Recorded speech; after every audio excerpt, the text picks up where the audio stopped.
आलसी लड़के से करा देते हैं। चलो, रोली की शादी हुई और हमने गंगा नहाई। और क्या, बेटियां तो होती ही हैं बोझ। हाँ, पर अब क्या चिंता, उतार तो दिया बोझ तुमने, अब वो लोग समझे। ससुराल में रोली का पति कहता है, देखो, मैं कोई काम नहीं करता, ये बात तुम्हारे मम्मी पापा को बता दी थी मैंने। अब जो किराया आता है दुकान का, उसी से घर का गुजारा करना है। कभी भूल से भी कोशिश ना करना किसी चीज की डिमांड की। क्या मम्मी पापा को पता था कि आप कोई काम नहीं करते? और क्या, बड़ा अच्छे से पता था। उन लोगों को तो तुम बोझ लगती थी, बोल रहे थे कि बस शादी कर लो और कोई मतलब नहीं है। रोली को यह सुनकर बहुत गुस्सा आता है, लेकिन करती भी तो क्या, क्योंकि वो जानती थी कि उसके माता पिता ऐसे ही हैं।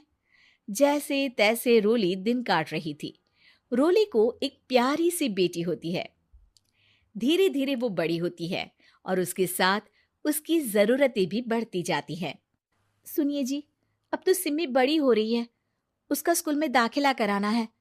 मैंने अब तक तो जैसे तैसे समय काट लिया, लेकिन मैं बच्ची की परवरिश में कोई कमी नहीं रखूंगी। अरे क्या है यार, अब तो लगता है कोई ना कोई काम ढूंढना ही पड़ेगा। अब पति रोज काम की तलाश में जाता और बिना किसी काम के वापस आ जाता। रोली समझ जाती है कि पति के अंदर अब काम करने की क्षमता नहीं है। वो बेटी को उच्च शिक्षा देने के लिए कुछ करना चाहती थी, लेकिन करती तो क्या करती। एक दिन रोली की सहेली कहती है, रोली, मेरी कोई औलाद नहीं है। अगर तू मेरी औलाद को जन्म दे तो मैं तुझे तेरे मुंह मांगे पैसे दूंगी। अरे, तेरी औलाद को मैं कैसे जन्म दे सकती हूँ? सरोगेसी से। बच्चा मेरा और वैभव का ही होगा, लेकिन कोख तेरी होगी। ये संभव है रोली। रोली कुछ सोचकर कहती है, मुझे मंजूर है, लेकिन मैं इसका 2 लाख रुपया लूंगी। अरे कोई बात नहीं, मुझे मंजूर है। रोली खुश हो जाती है कि एक बच्चा पैदा करने का उसे 2 लाख रुपया मिलेगा। वो घर आकर पति को बताती है, वो भी खुश हो जाता है। अब क्या था, डॉक्टर के पास जाकर सहेली का बच्चा रोली की कोख में पलने लगता है। मुझे 20,000 चाहिए मेरे बेटी के एडमिशन के लिए। हाँ हाँ ठीक है, मैं उसके एडमिशन से लेकर सारे खर्चे उसके अकाउंट में डाल रही हूँ। रोली की बेटी का एडमिशन हो जाता है। रोली को लगता है कि वो अब सब कुछ ठीक कर देगी। दिन और महीने आगे बढ़ते हैं। अब एक दिन, एक बात कहूँ जी, काश इस बच्चे को मैं रख पाती। मैं अब इससे काफी जुड़ गई हूँ। अरे यार, पता नहीं किसका बच्चा है, अपने पास है ना अपनी मुन्नी। हाँ, लेकिन अब मैं भी इस बच्चे से जुड़ाव फील करने लगी हूँ। लेकिन मैं ये जानती हूँ कि ये मेरा बच्चा नहीं है। दोनों की जिंदगी ठीक चल रही थी, लेकिन कहते ना कि सुख का पल ज्यादा लंबा नहीं होता। एक दिन रोली की सहेली का फोन आता है। रोली, मुझे अब ये बच्चा नहीं चाहिए, मैं अपने पति को छोड़ रही हूँ। अरे लेकिन मुझे पैसों की जरूरत है, बच्चा तुम्हारा है, मैं क्या करूंगी? सहेली बिना कुछ बोले फोन काट देती है, फोन स्विच ऑफ कर देती है। लेकिन रोली के जीवन का तूफान यहीं नहीं रुकता। रोली, मैं इतना भार नहीं उठा सकता। आज पढ़ाई का पैसा मांग रही हो, कल को शादी, कॉलेज और पता नहीं क्या क्या। मैं तुम्हें छोड़ रहा हूँ, अपनी बच्ची उठाओ और निकलो इस घर से। अरे पर मैं कर तो रही हूं ना बच्चे के लिए काम, आप आराम से रहिए ना। क्या काम कर रही हो, देख रहा हूं मैं। ये छोटा शहर है, यहाँ लोगों को बात बनाते वक्त नहीं लगता। तो मैं क्या करूं? ज्यादा पढ़ी लिखी नहीं हूं, कैसे घर के खर्चे चलाऊं? और आप तो काम करना ही नहीं चाहते। हाँ, ना चाहता हूं और ना ही करूंगा। रोली को पति की बात पर काफी गुस्सा आ जाता है।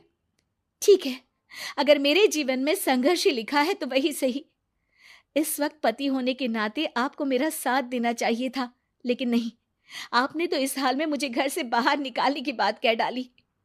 देखो, ये सारी फालतू की बातों के लिए वक्त नहीं है मेरे पास। रोली, जिसकी कोख में किसी और का बच्चा था और साथ छोटी सी बेटी, पति का घर छोड़कर रास्ते पर आ जाती है। रोली के पास मायके के सिवा दूसरा कोई रास्ता नहीं होता। अरे रोली, कैसी है? कितने दिनों के लिए आई है? हमेशा के लिए माँ। वो माँ को सारी बात बता देती है। ओए लड़की, इतनी हिम्मत का काम कर लिया। अरे ना ना, यहाँ कोई जगह नहीं है। तुम तो अपना बोरिया बिस्तर उठाओ और निकलो यहाँ से। रोली के पास अब मायके का रास्ता भी नहीं बचता। वो चुपचाप बच्ची को लेकर जा रही थी कि उसे दर्द होता है और वो डॉक्टर के पास चली जाती है। और फिर वहां वो एक प्यारे से बेटे को जन्म देती है। कितना प्यारा है। कितने अभागे हैं इसके माँ बाप जो इसके पैदा होने पर भी नहीं है। तभी वहां डॉक्टर आ जाती है। रोली, बच्चे के पिता तुमसे मिलना चाहते हैं। आपका बहुत बहुत शुक्रिया। मैं इस बच्चे को पालूंगा। भले ही इसकी माँ ने इसे छोड़ दिया हो, पर मैं अपनी जिम्मेदारी निभाऊंगा। तो क्या आप मुझे इसके पैदा करने के लिए जिन पैसों की बात हुई थी वो भी देंगे? हाँ, और साथ ही आप चाहें तो मेरे घर में रहकर मेरे बच्चे की देखभाल भी कर सकती हैं। मैं उसके लिए आपको सैलरी दे दिया करूंगा। रोली को लगता है कि जैसे भगवान ने उसके लिए सुकून का रास्ता खोल दिया। वो अब मुकेश के साथ उसके घर चली जाती है, जहां रहकर वो उस बच्चे की देखरेख करती है। अब मुकेश के घर को रोली अच्छे से संभाल लेती है। उसके लिए खाना बनाने से लेकर बच्चों की देखभाल और घर की देखरेख। धीरे धीरे मुकेश को रोली से प्यार हो जाता है। रोली, तुम्हारी बेटी और मेरा बेटा बिल्कुल भाई बहन की तरह साथ रहते हैं। हाँ, आखिर है तो एक ही कोख के बच्चे, अटैचमेंट तो होगा ही ना। रोली, तुमने घर और मुझे दोनों को संभाल लिया। ये तो मेरा काम है। आपने भी तो मुझे छत दी जिससे मैं अपनी बेटी के